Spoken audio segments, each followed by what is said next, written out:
featured here contains historical events that some may find disturbing. It is not recommended for children or the faint of heart. It contains elements of murder, cannibalism, and crime.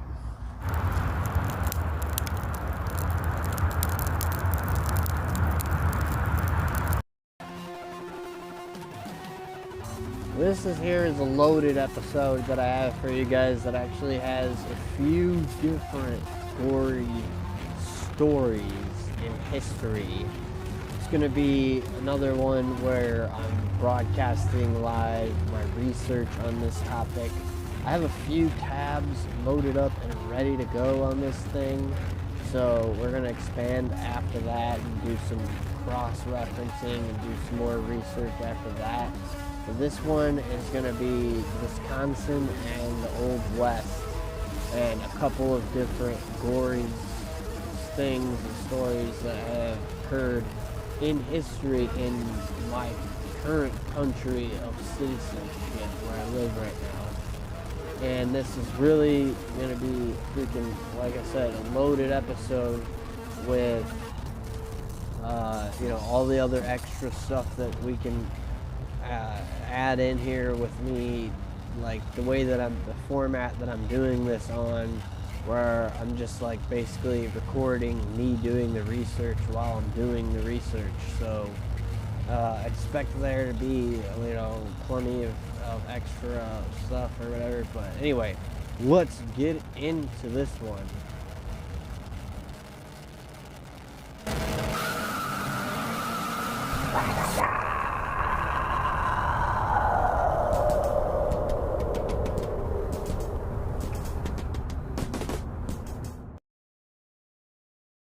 Alright, so here we go.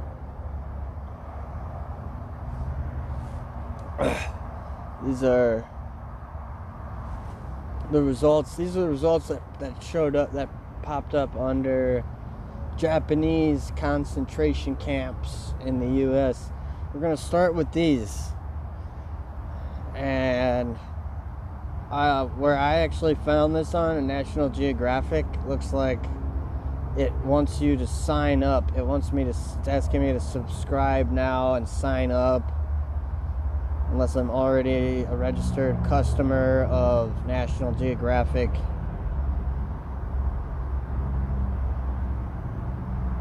But it's called the Internment. Japanese internment is the actual phrase. So I'll go here.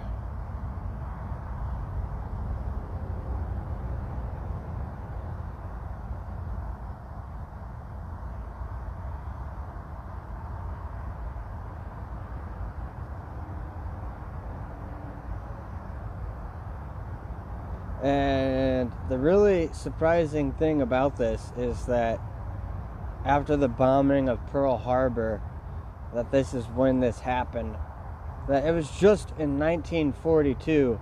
There are people, there are some of these people still alive today that were sent off into Japanese Americans sent off into a concentration camp located right here in the United States.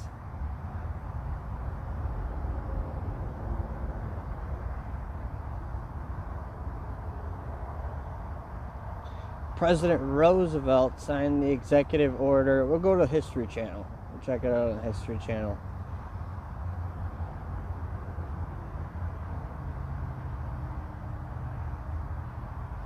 Franklin D. Roosevelt signed Executive Order 9066.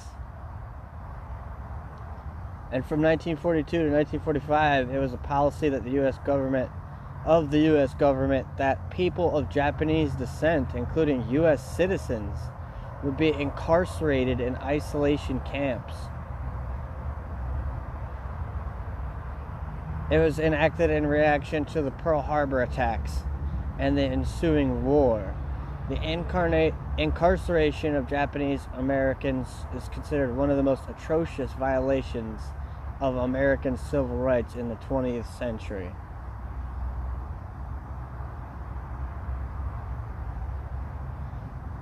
And they were released. That's where we want to jump to now. We want to see when they were released.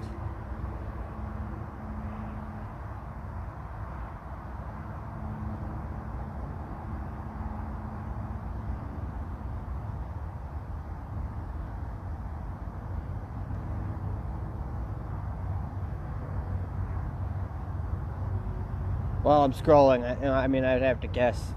I'm gonna have to guess and say like 1960 something.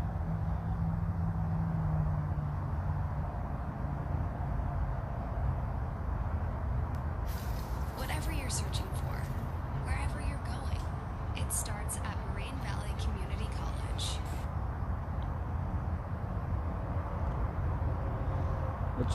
It just goes on and on. The list of the accounts of this event is very substantial, very extensive, substantially extensive, and it doesn't look like I'm gonna find the release date on here. So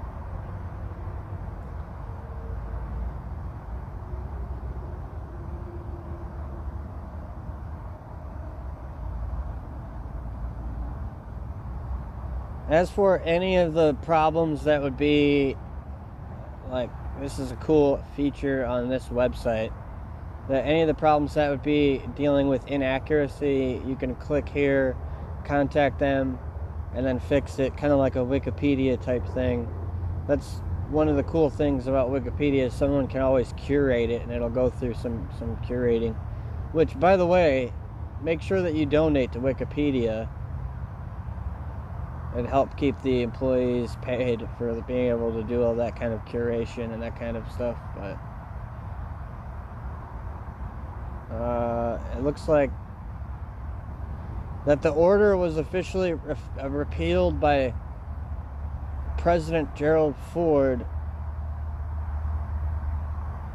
in 1976 and in 1988. So it took them 30 years as that order was repealed. But the internment camps, the last Japanese internment camp was officially closed in 1946. So it looks like that from 1942 to 1946, you have 4 years of U.S. citizens and Japanese Americans being incarcerated simply because Pearl Harbor happened. And that's where we'll start here and getting into what this says. That on December 7th, 1941, just hours after the bombing of Pearl Harbor, the FBI rounded up 1,291 Japanese American community and religious leaders, arresting them without evidence and freezing their assets.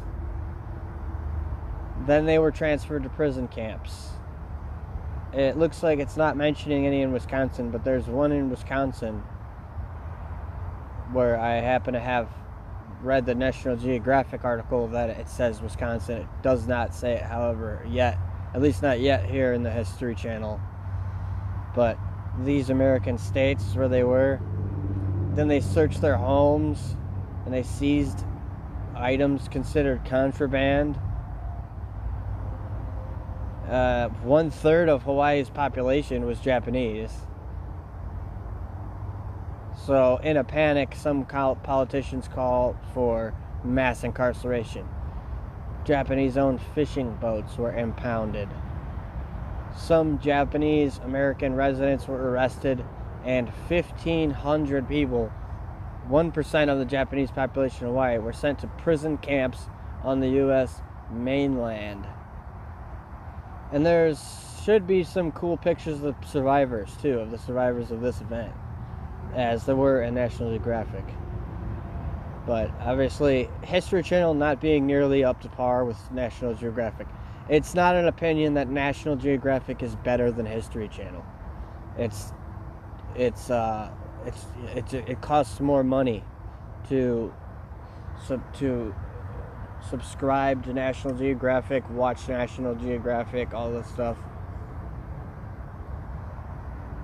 and you're paying for quality. I mean, if I was really an all, you know, just like all everything goes podcast, I'd sit there and make a whole episode about that. But you can actually watch my movie. Just quick spontaneous self-promoting commercial break. You can actually watch my movie, and there's an essay on there about that. That's actually about that. So you can actually watch my movie and check that out if that's something that you'd be interested in. But anyway, enough the commercial break. Back to the show here.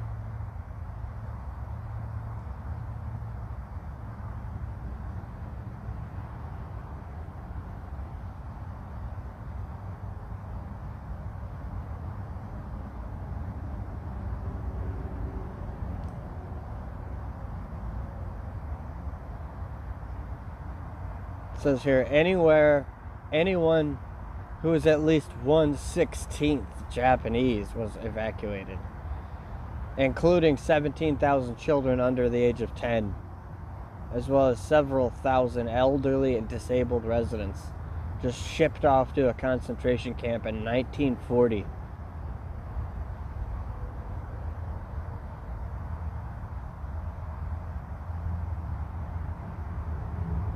There were 3,000 people that stayed in the livestock pavilion of the Pacific International Livestock Exposition facilities in Portland, Oregon.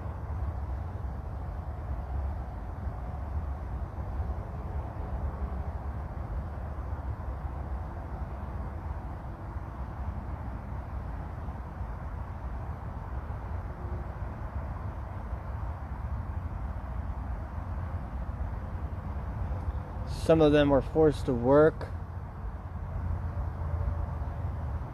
Some of them were allowed to leave to attend college.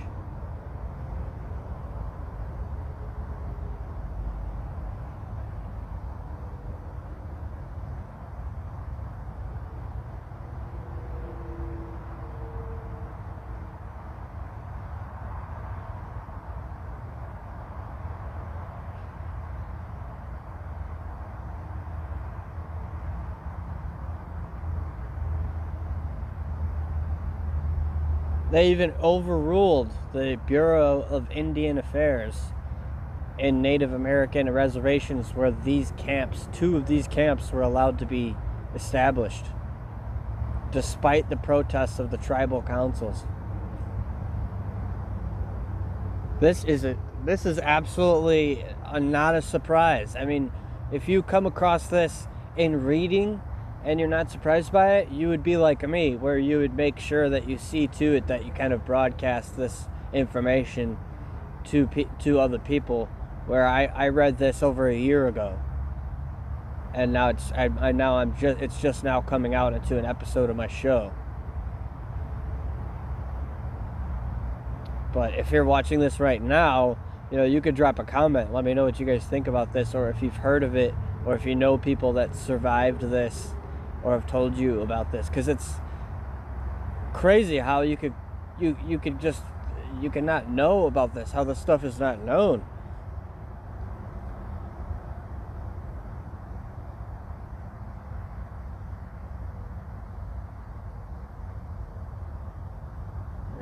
And these people were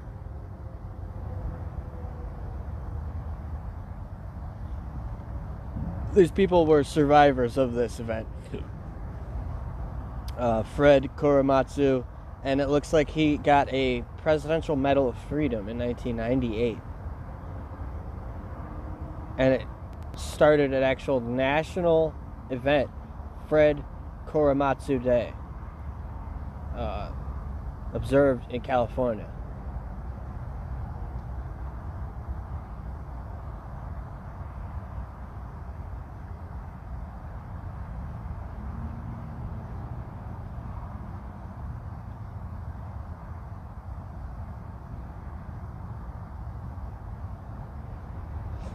One of the things that I did read in National Geographic that I'm not seeing in here, or that I probably won't see in here, but it's exclusive to National Geographic, and this is the History Channel, is that a lot of people that were in that were had undergone this event had protested, or a lot of people that were not. This event was highly protested. Protesters were saying that this makes no sense at all whatsoever, and that you shouldn't be able to just incarcerate people because they're Asian because Pearl Harbor happened. And that is one of the things that was, once again, just like is the history of the U.S. government, completely ignored. Just completely ignored and disregarded the fact that protesters are saying that people are protesting that this makes no sense, that you're not making any sense at all, and that they just disregard, the government disregards it anyway, and they continue to make these concentration camps and send these people in here.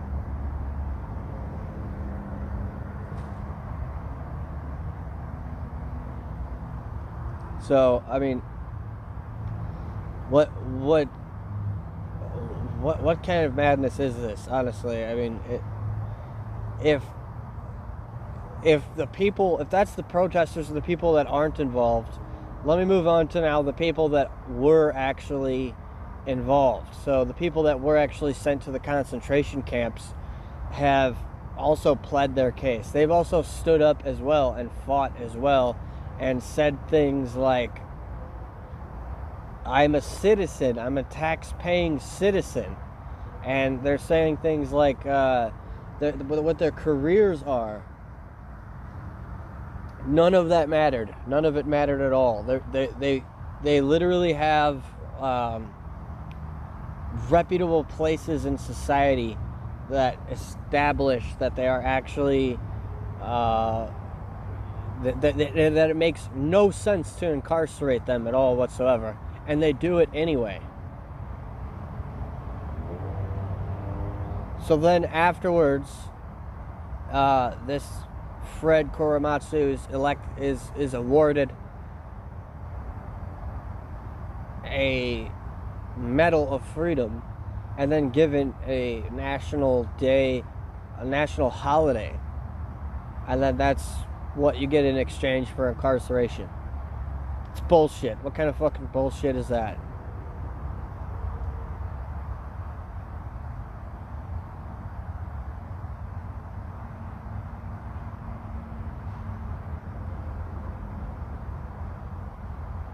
And then they do little things like this too, where everything's all in this timing of Truman made his announcement that he would close down the camps. One day afterwards, the Supreme Court revealed its decision.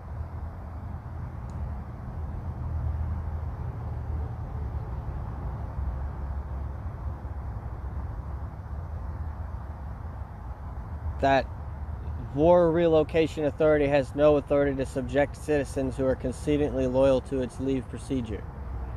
Where if they're asking these guys to leave, and then they are cooperating, then they shouldn't be able to incarcerate them.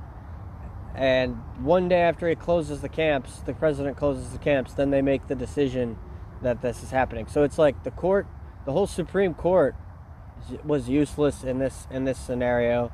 The president was useless in this scenario as usual. And if you go through all this, even though because like this guy who refused to relocate to the prison camp, and his attorneys argued that it was violating the Fifth Amendment.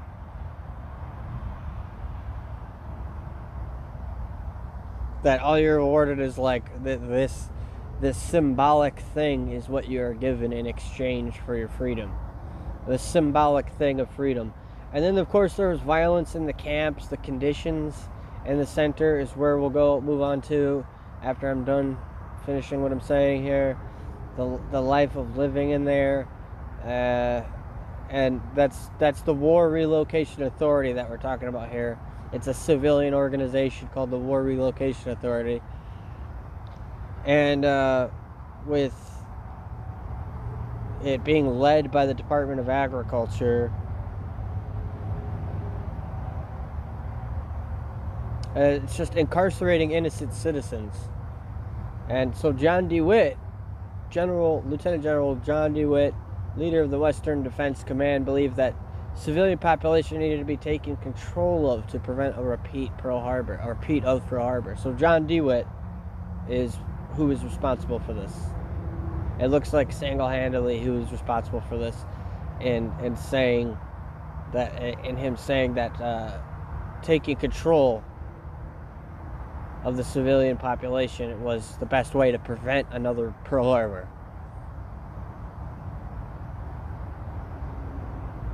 I mean, it just goes on to, I could go down a whole rabbit hole with that, but I'm not going to. So, where we go into the War Relocation Authority, next to relocation, to the life in, these are the conditions inside. That 2 prison camps being located in Arizona that I mentioned earlier. Each relocation center was its own town and included schools, post offices, and work facilities, as well as farmland for growing food and keeping livestock. Each prison camp town was completely surrounded by barbed wire and guard towers. Net factories offered work at several relocation centers. One housed a naval ship model factory. There were also factories in different relocation centers that manufactured items for use in other prison camps, including garments, mattresses, and cabinets. Several housed agriculture processing plants. The violence that occurred in the prison camps. That occasionally in Lordsburg, New Mexico, prisoners were delivered by trains and forced to march 2 miles at night to the camp. On July 27th, 1942, during a night march, 2 Japanese Americans, Toshio Kobata and Hiroda Isomura, were shot and killed by a sentry who claimed they were attempting to escape. Japanese Americans testified later that the 2 elderly men were disabled and had been struggling during the march to Lordsburg. The sentry was found not guilty by the Army Court Martial Board. So they could just kill people and get away with it.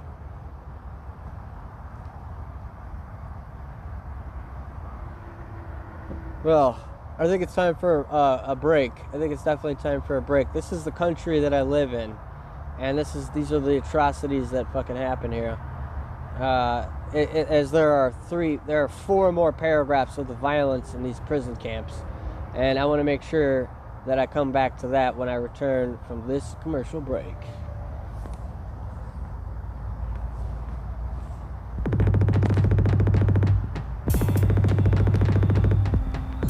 Oh, and this is the American episode of history too. So we actually have 2 more to go. 2 more subjects to go. This might be a quite lengthy episode.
Oh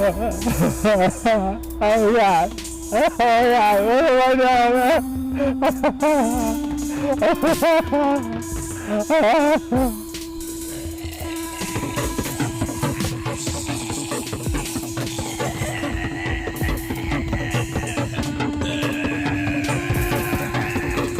Oh God. Oh God.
says here that on August 4th, 1942, a riot broke out in the Santa Anita Assembly Center, the result of anger about insufficient rations and overcrowding.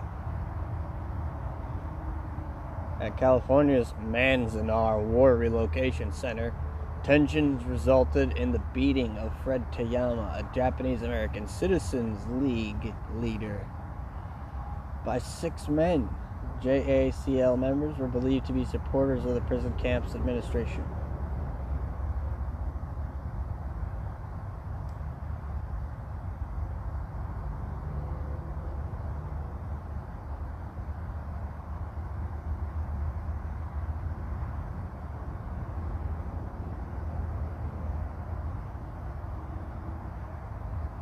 So they were basically supporting the prison camp, and so they beat this guy. Fearing a riot, police tear-gassed crowds that had gathered at the police station to demand the release of Harry Ueno. Ueno had been arrested for allegedly assaulting Toyama. James Edu was killed instantly, and several others were wounded. Among those injured was Jim Kanagawa, 21, who died of complications 5 days later. At Topaz Relocation Center, 63-year-old prisoner James Hatsuki Wakasa was shot and killed by military police after walking near the perimeter fence. 2 months later, a couple was shot at for strolling near the fence. October, and this is the last one on the violence in the camps here on this history. This is the last one of the violence in the camps here on the History Channel website. This is not the last of the violence that occurred in the whole entire thing. So, as there are many other topics to get into on this episode, I'm not going to be doing any more digging.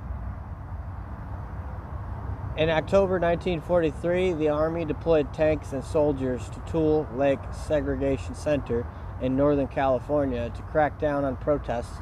Japanese American prisoners at Tule Lake had been striking over food shortages and unsafe conditions that had led to an accidental death in October 1943. At the same camp on May 24th, 1943, James Okamoto, a 30-year-old prisoner who drove a construction truck, was shot and killed by a guard.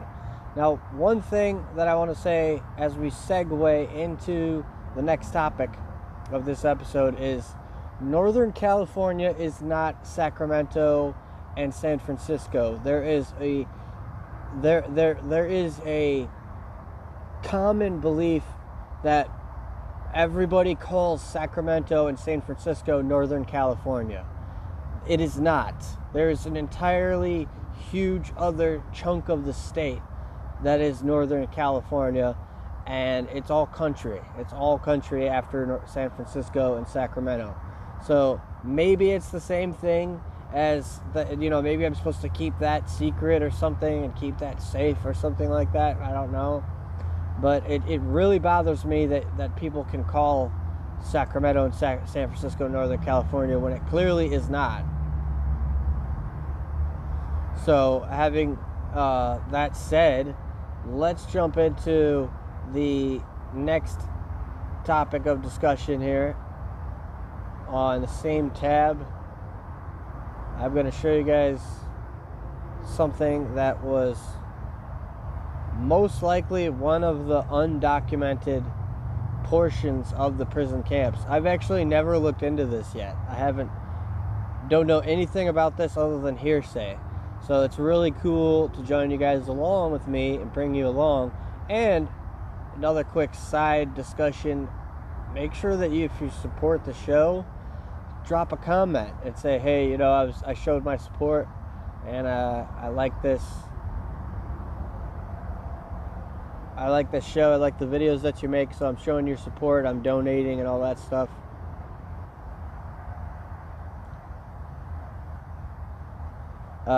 But let's look into this here.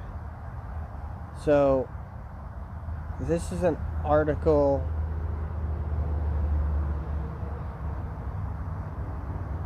This is where I'm bringing you guys along with me here on this. That This is, okay, so this is not one of the prison camps. This is before any of this stuff had any opportunity to be to have any political involvement whatsoever. All that stuff in the prison camps, that had its own little dealings with Ford. We just talked about the prison camps, the Japanese prison camps, right, that happened right after Pearl Harbor, hours after Pearl Harbor. Thousands of Japanese Americans, including U.S. citizens, were transported to prison camps. And now the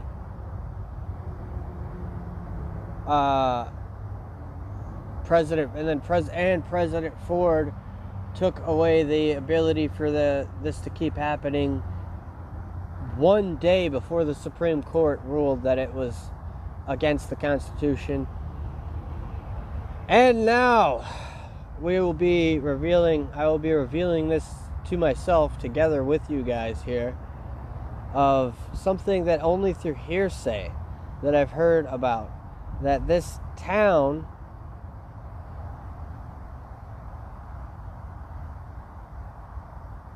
it looks like this won't be the article that I'm going to be finding the information on. So I'm going to go back to the top one. It just fucked me up when they said estimated reading time. It's like, oh, estimated reading time? You need to estimate your fucking reading time? Get the fuck out of here. What the fuck is wrong with you?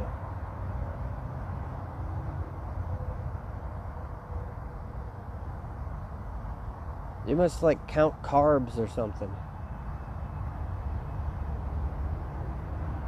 So this is actually, looks like a,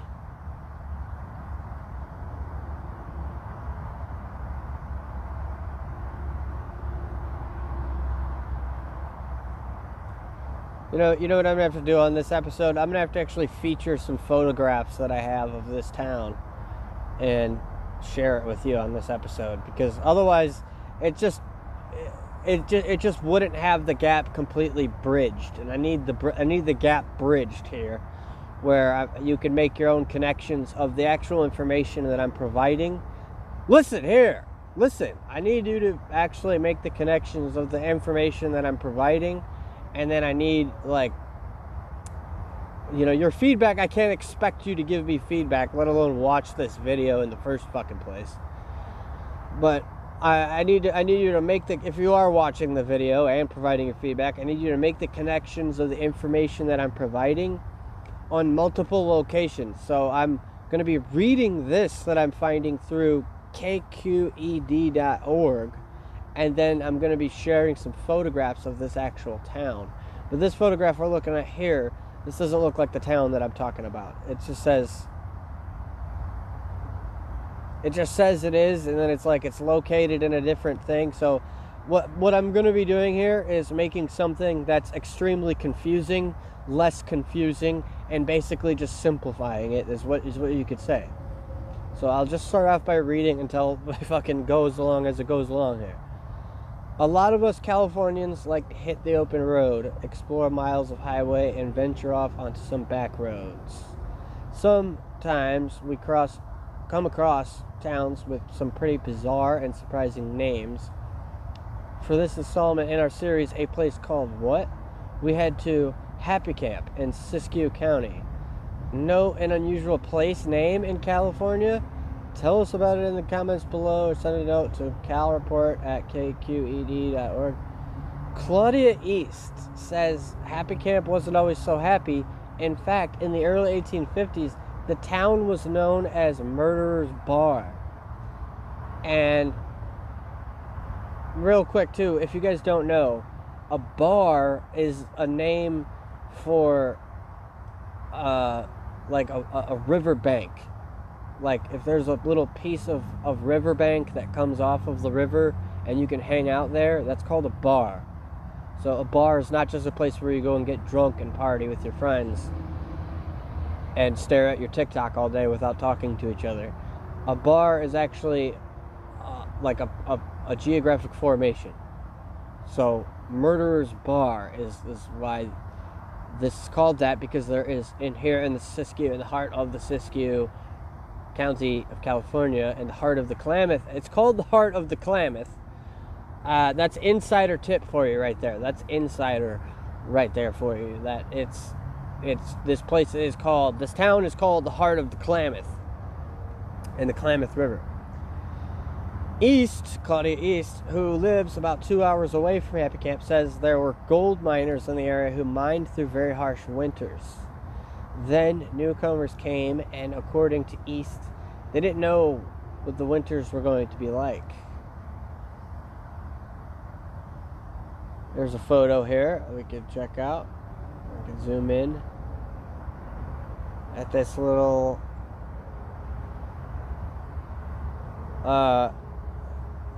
this is really I cannot hold back my excitement, the thrill that's going on inside of me of seeing this. The fact that I've actually seen this landscape and ran and jogged in the morning and done yoga on this landscape every morning at sunrise for a summer season, for a season of seeing this landscape where it says Shell right now, but right now there's another gas station most likely there, but it's just weird seeing all these other buildings there, unless I'm mistaken. But I'm pretty sure that's the same hill that I may or may not have also a photograph of. But here, let's keep reading.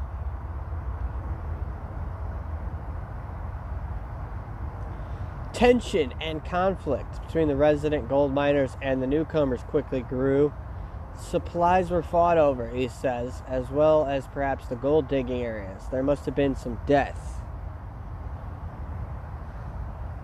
That's how this wild, wild west town got to be named Murderer's Bar, but only a few years later, East says, things at Murderer's Bar began to change for the better. People were very happy they didn't get murdered, East says. Local stories also say that it was called Happy Camp because someone said it was a very happy place to be because they found gold.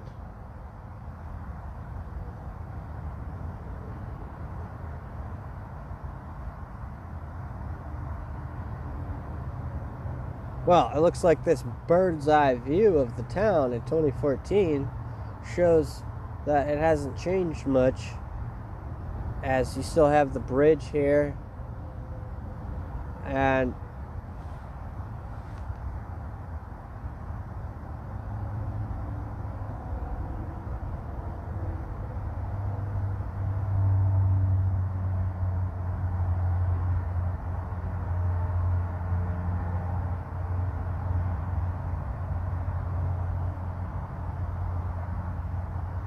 so this really should be a whole episode in and of itself, but I'm just cropping it up with a bunch of other stuff. Let me finish up what I'm reading, and I'll get to that. Now, East says, Happy Camp is a small town with about 1,200 residents. It is not for people who are looking for great luxury, East says, but people who live there don't want to leave. And so with this article here, because it's basically saying that when people came for the gold rush, they were killing each other during the harsh winters over gold. So it became called like a pirate's theme type thing, like Murderer's Bar, a pirate thing. But let me talk a little bit about my history with this, why I came. First of all, it's hearsay that I heard Murderer's Bar. I'm just looking up and researching this on Google for the first time right now. And I went there for the first time 10 years ago, and I went there the last time 5 years ago. So for me to have to ever come back is like, realistically and emotionally, as an emotionally intelligent individual, I'm wise enough to know that I would just leave it, just like a one that got away or an ex-girlfriend style thing. As if you have any spiritual connection to the land at all whatsoever, or any spiritual connection, a spiritual bone in your body, you would have a basic understanding that certain places on the planet are just like a girlfriend, and you just have to maybe give it one go, maybe give it a second try, and then if it's not working after that, just leave it alone. Just try to know that there's plenty of there really is only one happy camp in the world, literally and figuratively. But just having the whole fucking thing be like what I'm gonna actually do about it, I'm gonna leave it the fuck alone. It's just simple as that. So onward then with whatever other articles and Googles and information we can find on Google. Because I'm going to share some pictures of this town with you. Available on my Instagram, obviously. And I'm also going to make sure I give a shout out to KQED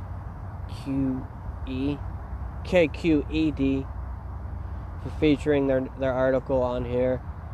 I won't be able to give credits to Claudia, but I can give credits to KQED.org.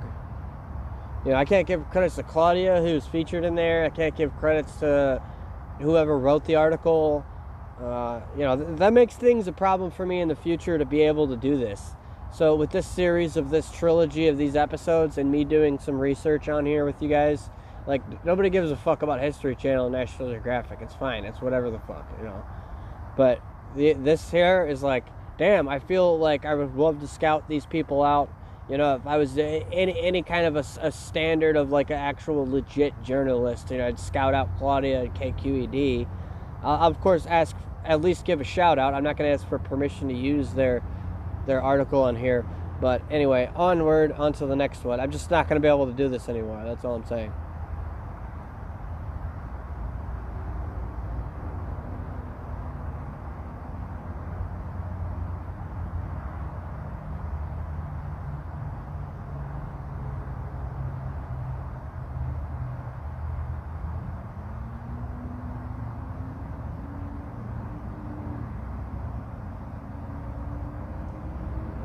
Well, I guess westernlivingcenter.com it is, where we started, and I'm just going to be scrolling for buzzwords like murderer and murder and murderers and murder.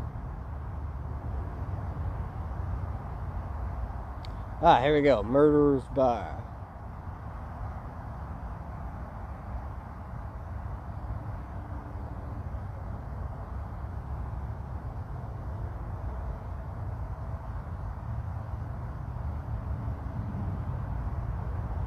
Still scanning for buzzwords.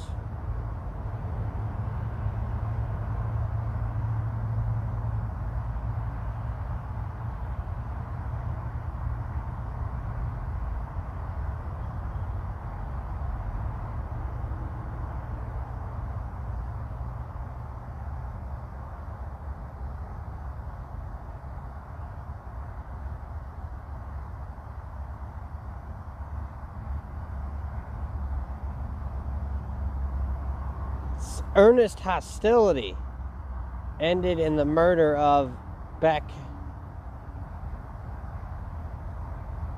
who was shot by Walker with a shotgun across the river. Walker was on the El Dorado County side. This looks like the counties were just divided by the river at the time through here.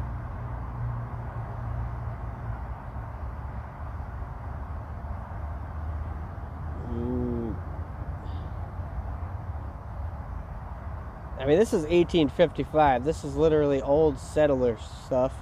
It's a great segue into our next topic of the show, too.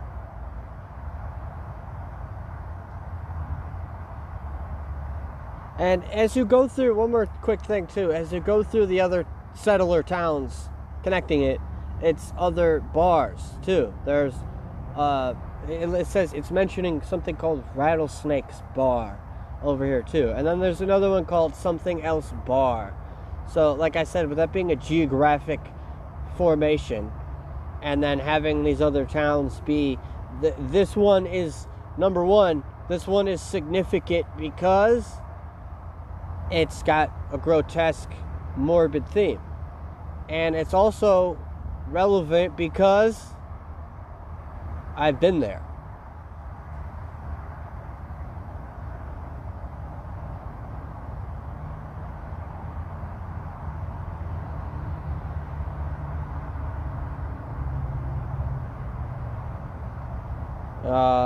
Two others died violent deaths here. Yeah, people are just shooting each other over gold. Alright, so anyway, I'll give the shouts out to Western History Living and KQED at this end of the episode, and in the show notes as well. But right now we're going to check out something that has a little bit of relevancy to if you like Cannibal Corpse. Hey kids, do you like Cannibal Corpse? Because we're going to look at the Donner Party now, and it's about cannibals. Now, imagine eating your own family. Imagine if, not because you hated them, that you had to eat your family to survive. That if you disregarded your hunger and through harsh winters, we're going to go back to the History Channel again. You had to eat your own family. Well, that's what the Donner Party is. So let's start by reading what the History Channel has to say about it. And of course, pausing the video, because we're watching my video. We don't need a video on the video shit. I'm not doing it. Nope, not happening. Sorry.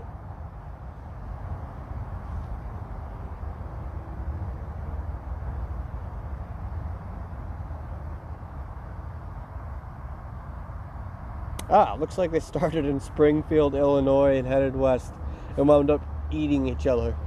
Alright, I gotta take a quick break and get situated, get myself a little situated here.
This place is suffocating me. You're supposed to be quick. It's a little tough.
Alright, 90 of these guys left Springfield, Illinois, headed west.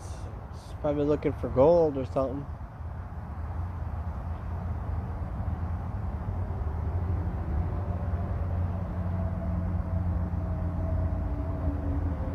In the Sierra Nevada mountains, they got trapped by heavy snowfall.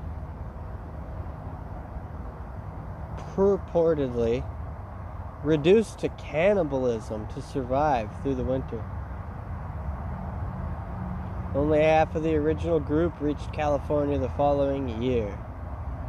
Their story quickly spread, and before long, the term Donner Party became synonymous with one of humanity's most ingrained taboos: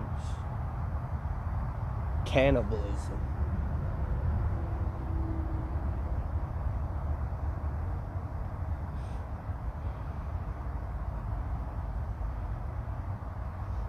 So they followed the trail.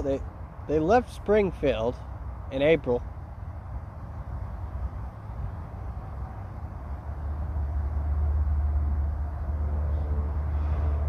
Got to Wyoming.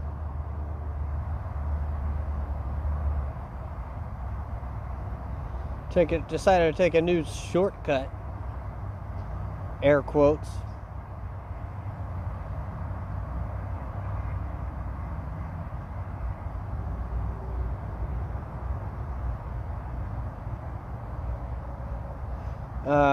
This is another place that I've been to. It's Donner's Pass in Sierra Nevada of Northern California. It's named for the Donner Party.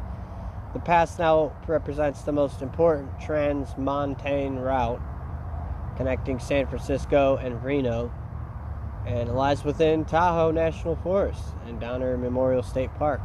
It's nearby. Crazy story, guys. Story time. I was actually when I was actually at the Donner's Pass.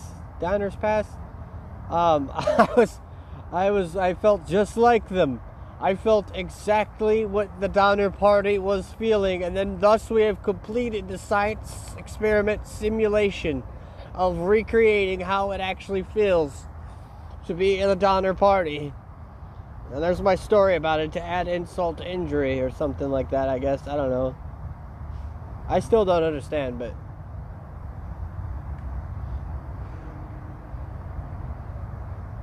justice. Cheers to justice, my friends. Those fucking coyotes that I was hearing made me like literally just start flagging cars down. And so anyway, I'm finishing the story. So I'm fucking flagging cars down, and then like never did I ever freaking think in my entire life I'd be so happy to see a police officer, that the police officer hopped out of the car and he was like very helpful. He was like literally like, do you know how dangerous this is? You should get out of here. And like, are you trying to go somewhere? And I was like, yeah, I guess I'm going to try to go rent a car and fucking get the fuck out of here and this and that. And then, I don't know, he just took me to the next town, and he probably like bought me some bread and some donuts. It was really cool that I almost died. It's just another one of those I almost died stories. All right, if you're here this far into the season or this far into the show, you're cool now. You're one of the cool ones, and I can share with you cool stories now, like about all the times that I almost died and shit like that. Even while I'm recording these, I'm like literally almost dying while I'm recording these, but whatever. Anyway, so fucking I was at the Donner's Pass hearing coyotes in the middle of the night and the freezing cold with like nobody around. And just, that shit will really tear you up. That shit will fucking literally kill you. Now, anyway, back to the story here. Let's get to some actual history, you know? That's my history, but this is the actual history, you know? There's a difference between, like, what I lived and, like, what is considered to be actual history. They're two different things, you know? This one's like safe to like tell people about, and like my own history I can't tell you about until I get 70 something episodes into the show, to the new incarnation of the show that's been going for almost over 10 years, 11, 12 years now.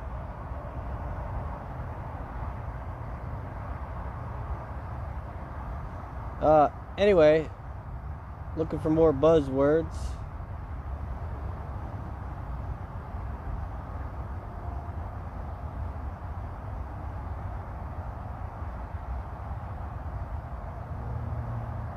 You can also read on screen and pause if you're reading this. And I'm going to have to actually do a second segment of this where we finish off with the coup de grace, I think it's called. But for some reason, some people pronounce it coup de thé. I don't know where you get coup de thé from, but it's coup de grace. At least that's how it's spelt. So we'll do the coup de grace in the next segment, and I'll close off this segment here with what we have here. Well, what do we have here? Banana chips? Yes, I see some banana chips. Well, what else do we have here? Some cashews? I see some... You're nuts. I'm nuts. You make a meme out of me and say, I'm nuts. And say, he's nuts. Well, what else do we have here? The finishing of what we're doing right now? Ah, yes, of course. Yes, of course.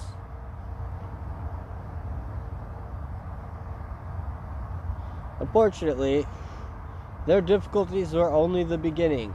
The shortcut, air quotes, no longer air quotes, now they're real quotes, to California had cost them many wasted days, and the Donner Party crossed the Sierra Nevada mountains late in the season. On October 28th, a heavy snowfall blocked the high mountain passes, trapping the immigrants in frozen wilderness, eventually reduced to cannibalism to survive. At least according to legend, only 45 of the original 89 immigrants reached California the following year. Could you imagine if any of their genetics are still alive? If I was a scientist, I'd be all over that shit.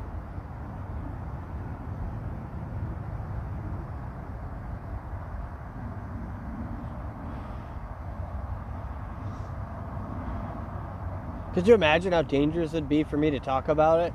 If I was a really successful scientist, I'd be like, oh, yes, I have a little bit of those Donner genetics over there with the all the other stuff. But we're talking about the Donner Party right now. So, I'll give this a second to... I'll let this one settle, and we'll move on to the next segment, folks.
Alright, we're ready for the next segment. Can't actually featuring the song of Wisconsin Death Trip, and the album Wisconsin Death Trip is not a realistic thing with all the copyright stuff, and then having me able to chase down Universal or whoever the hell is released Wisconsin Death Trip. But it looks like we're on Wikipedia right now to start, and then we'll branch off from there. As you can always start on Wikipedia, especially starting off with Wikipedia is always a good idea, where you can take any of the links available and then cross-reference and find more information after that. But this article is about the non-fiction book. For the film adaptation, see Wisconsin Death Trip film, and for the Static X album, see Wisconsin Death Trip album. So we'll actually start there too, as that's how I found out about it. So Wisconsin Death Trip is the debut studio album by American industrial metal band Static X. Released in March 23, 1999 by Warner Bros. I'd have to hunt down Warner Bros. And get the fucking motherfucking shit, goddamn motherfucking shit with the fucking motherfucking shit, motherfucker. To get the motherfucking permissions to move motherfucking shit on this motherfucker. The band was formed after lead singer Wayne Static and drummer Ken Jay met at Virgin Records store in Chicago after being introduced by the Smashing Pumpkins lead singer Billy Corgan. The two decided to head out west to California to enlist a lead guitarist and bassist. Once in California, Koichi Fukuda became guitarist, and not long after they discovered California Tony Campos to complete the lineup as their bassist. Warner Bros. Records discovered the band in California and signed them in February 1998. Looks like Grandmaster Studios in Hollywood made this album. Here on the fucking picture for the album art, you can see a frostbitten face of the Wisconsin Death Trip. Most likely. Let's see if it has that reference in here. So, well, the title. Let's get into this here. Let's start digging in. The album's title was taken by the band from Michael Leslie's 1973 book of the same name during a stay at Static's sister Lisa's apartment during a tour when they spotted the book on her table. Originally, the band at the time called Static, which management deemed too common to be surface marked, wanted to use the title as the band name, but the label deemed it too long. The book, responsible for capturing the imaginations of the band and inspiring the album title, contains a collection of photographs cataloging deceased persons previously residing in the Black River Falls region in the late 19th century. When interviewed about the source of the title, Wayne Static explained, "It's actually a book title that we stole. It's been out of print for about 20 years. It's a historical book about life in this small town of Wisconsin from 1890 to 1900. And it's about everything that happened, but it focuses on people dying and how they died. And there are pictures of dead people, as well as stuff about natural disasters and fires and stuff like that." So it looks like that what I was looking for getting, well, it looks like what I was thinking that I was going to get from this is exactly what I got. So the photograph is from the book of a frostbitten face, and that it's a cool, interesting fact that I didn't know, that they wanted to name the band Wisconsin Death Trip. Of course, before the demo in 1997, here on the fucking thing, with this album having the track list. That's where I want to go now. So we'll try to find. So track listing. push it.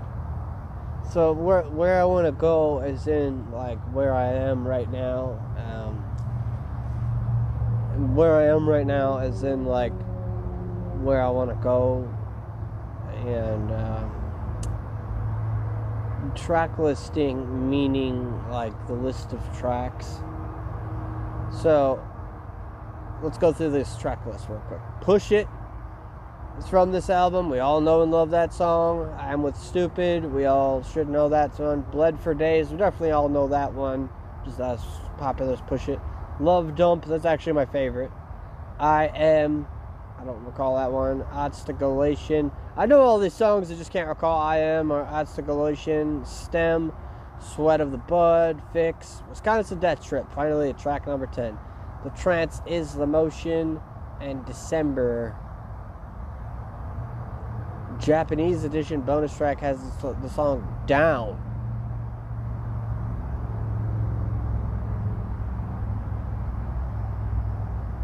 Okay? Are you following me? Alright, well, real quick side banter. Make sure that you also follow me on the socials. The link tree is available in the show notes. The link tree is available so you can follow me on the socials. And if you're going to like this video, click like, subscribe to it, hit the bell so you get notified when I release new episodes. But we're going to go back here to Wikipedia on the Wisconsin Death Trip. Just the event. So we have the article here, this Wikipedia article being about the nonfiction book, actually. And it looks like we can't go to the event, the historical event on Wikipedia. So we're going to try to branch off from here to find more evidence of this. And then for the most important fucking detail, let's find out what the Wisconsin Death Trip is. Let's find out what actually happened.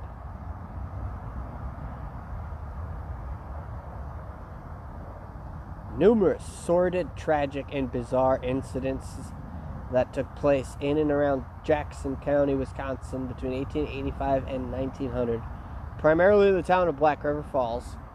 The events are outlined through actual written historical documents, primarily articles published in the town newspaper, with additional narration by Leslie, as well as excerpts from works by Hamlin, Garland, Sinclair Lewis, and Glenway Westcott, which thematically parallel the incidents depicted.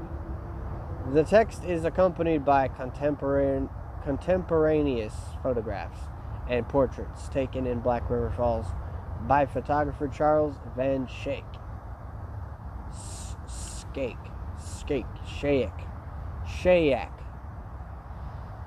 Thematically, the book emphasizes the harsh aspects of Midwestern rural life under the pressures of crime, pestilence, mental illness, and urbanization. So I thought that Wisconsin Death Trip was just about a company of people that went to go settle up the north into Wisconsin and froze to death. So it looks like that was actually the Donner Party. So you can make the connection here on this episode while we're researching this and talking about it right here, right now, that the common misconception could probably be made if you hadn't watched this episode and made the connections right here. As you can trust me as a news source that's going to be doing things like this.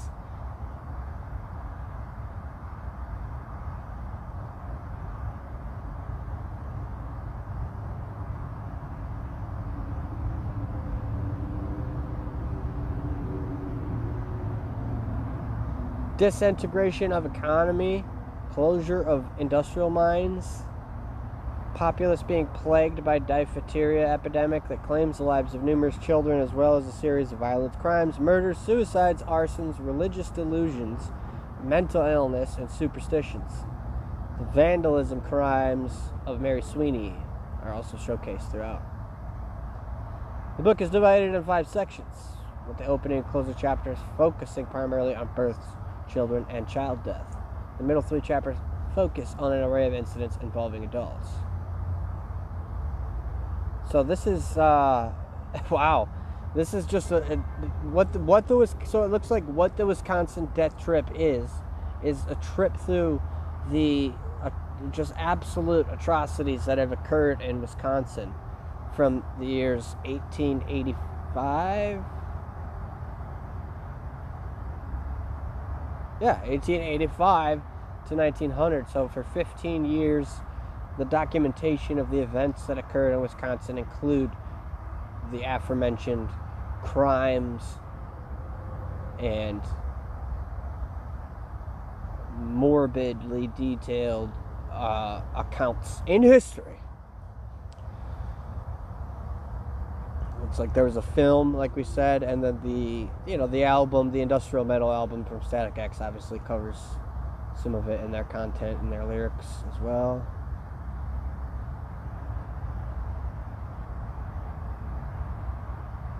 But other than that, I'm just gonna have to be just digging here through some stuff that I don't even know what I'm looking for anymore. So, fuck yeah, guys. This is a pretty cool, complete episode. If you want to hear more about these topics, I'm sure I'll probably rehash these again later, as I never quite do a good enough job anyway. So I'll be probably busting these open at some point. But it's cool to clear up a lot of this stuff. We learned about Static X. We learned about some interesting things that the U.S. government did to the Japanese Americans. And of course, we also learned about the Donner Party and what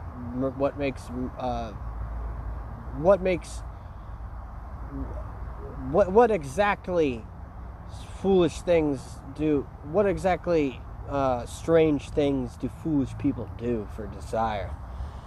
Again, I can't fucking play music for the copyright bullshit. So anyway, fucking otherwise I would play that Chris Isaac's song. It's strange what desire will make foolish people do. Anyway, I'm just fucking babbling out of my gourd right now.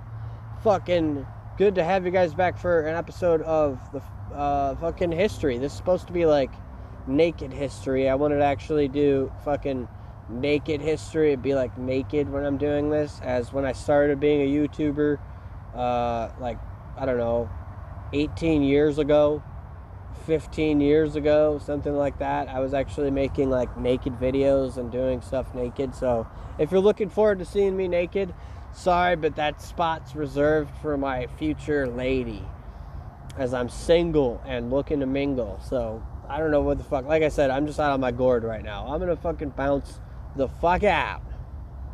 Let's grind it out, pound it out, smash it out. Happy Camp, California, aka Murderer's Bar. This is this quick slideshow that I want to show you guys. That's me smoking with the War of the Roses episode coming up. I'm going to be showing you the themes of roses here and ending the slideshow with that. Well, this is my friend's dog that got lost in that eddy, and I dove in after him and almost died with how fast the rapid is. There's a actual Sasquatch, not the real Sasquatch, but like a thing of Sasquatch that I saw. There's my job that I was doing, tending to the plants, and I would get that much weed and roll in these big ass joints. That's Agent Orange strain that I actually broke. A story behind that, quick story, I broke that in half and saved it, repaired it. Those are the wild blackberries that happen to be like found all over the place, that you get big juicy ones. Those are wildflowers. Those are also some pears that are huge, gigantic ones that I was surviving off of. And these are all just pictures of the land themselves, where you can see the river, the absolutely awe-inspiring beauty of what the dictionary definition of the word gorgeous comes from. A gorge. You're looking at a gorge right now. That is what that is. That's a gorge, and that's why it's gorgeous. So that's actually, to close that up, that's a hailstorm, and that's how everything looked during the storm. Tending to those roses right there was another job I did on the side. I want to thank all the subscribers and all you guys for watching.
A whole mass of souls to seize the expression and leave me needless.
Expressions and teaching meaningless, at least fight for some release. At least fight for some release.